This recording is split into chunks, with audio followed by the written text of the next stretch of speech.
Now let's understand entries for issue of debentures in lump sum. Lump sum means एक मुश्त, एक साथ सारा पैसा मंगा लिया है, कोई इंस्टॉलमेंट्स वगैरह कुछ है नहीं, एक साथ ही सारा पैसा मंगाया है। उससे पहले ये समझते हैं कि एंट्रीज इसकी होती कैसी है। इसमें कुछ आप नया नहीं सीख रहे हो। जो इश्यू ऑफ शेयर्स के टाइम में जैसे आपने एंट्रीज पास की थी वैसे ही आपका इश्यू ऑफ डिबेंचर्स की एंट्री है। जस्ट शेयर्स के बजाय आप लिखते हो इतना % debentures. Okay, so same way as that of the shares, instead of shares just use the word debenture. Now debenture can be issued for cash also, and debenture can be issued for consideration other than cash also. For example, you purchase any asset और payment में debentures दे दिए, और you purchase an entire business, payment में instead of paying cash you give the debentures of the company. So this also can be done. And again I am reminding you कि debentures can be issued at par, at premium and at discount also, although shares को आप discount में issue नहीं कर सकते as per Companies Act 2013. दो तरीके होते हैं debentures issue करने के लिए मेनली। लम सम पेमेंट, एक ही बार में सारा पेमेंट कर दो, और पेमेंट इन इंस्टॉलमेंट्स, जैसे आप देखते थे 2 एप्लीकेशन मनी, 3 अलॉटमेंट मनी, ऐसा इंस्टॉलमेंट्स के अंदर पैसा मंगाया जाए, वो भी पॉसिबल है। सो लम सम में we call all the money together at one go. तो अब इसकी एंट्रीज देखते हैं।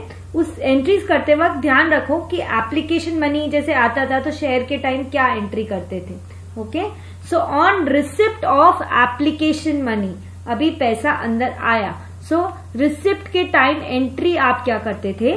First entry used to be bank account debit.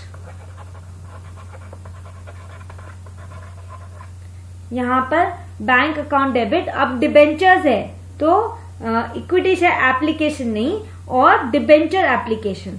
अब लमसम में मैं डिबेंचर एप्लीकेशन की बजाय एक ही बार में सारा पैसा आ रहा है, तो क्या एप्लीकेशन, क्या अलॉटमेंट, क्या कॉल, सब कुछ एक ही है, एट वन गो है, लमसम है, तो मैं एंट्री लिखूंगी bank account debit to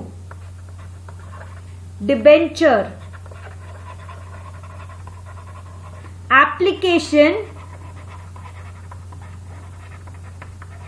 and allotment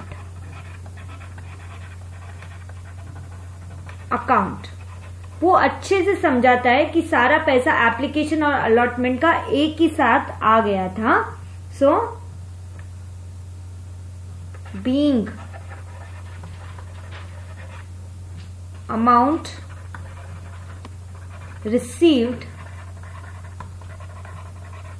for debenture application and allotment.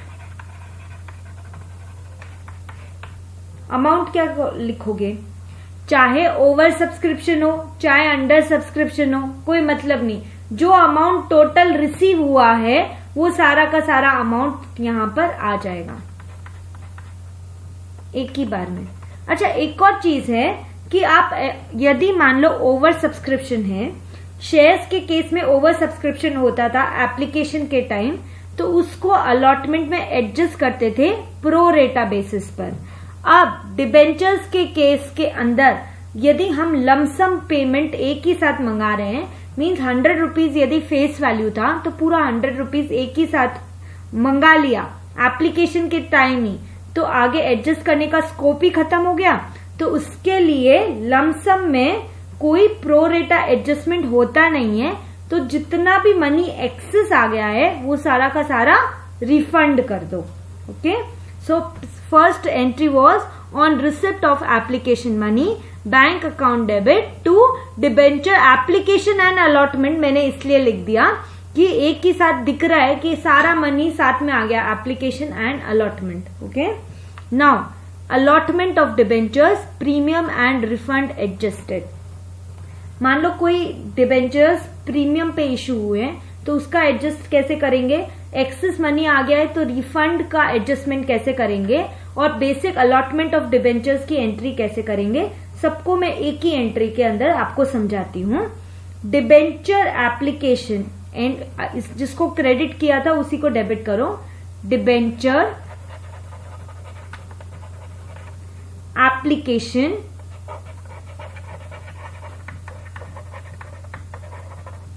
And allotment account debit. सिर्फ डिबेंचर एप्लीकेशन अकाउंट डेबिट भी लिख सकते हो, मैंने पूरा समझाने के लिए कि ये पूरा लमसम अमाउंट है उसको एप्लीकेशन एंड अलॉटमेंट लिखा है। Debenture application and allotment account debit. क्या दिया कंपनी ने? डिबेंचर्स। सो कैपिटल जैसे रेज करते तो इक्विटी शेयर कैपिटल होता है, यहां पर डिबेंचर्स होगा। So to so and so person debenture account. Okay, rate will be given in the question. अब मान लो कि कोई सिक्योरिटीज प्रीमियम भी था, मैंने शेयर्स के टाइम समझाया कि यदि कैपिटल होता है आपका डेबिट तो प्रीमियम को भी करो डेबिट, यदि आपका कैपिटल होता है क्रेडिट तो प्रीमियम को भी करो क्रेडिट।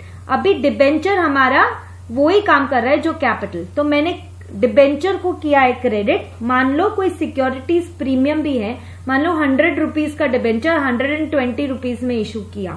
सो यदि कोई प्रीमियम होगा, इफ देयर इज प्रीमियम, तो एक और चीज इसमें अटैच हो जाएगी, to securities premium reserve account.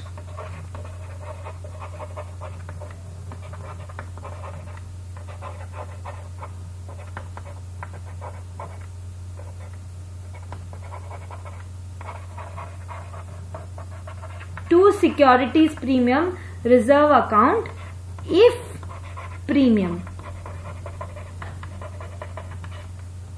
Is there. Okay, और एक और चीज इसके अंदर आप ऐड करो कि यदि ओवर सब्सक्रिप्शन है, एक्सेस एप्लीकेशन आपके पास आ गई है, लमसम अमाउंट था 100 ऑलरेडी फर्स्ट गो में ही मंगा लिया और ज्यादा है तो उसको कहीं अलॉटमेंट में एडजस्ट करने का चांस तो है नहीं, क्योंकि एप्लीकेशन अलॉटमेंट कुछ अलग से तो है नहीं। तो एक की जगह आप जितना भी एक्सेस है वो सीधा का सीधा बैंक से आप उसको रिफंड कर दोगे। सो टू बैंक, और इस बैंक अकाउंट इसके अंदर क्या होगा? Excess refunded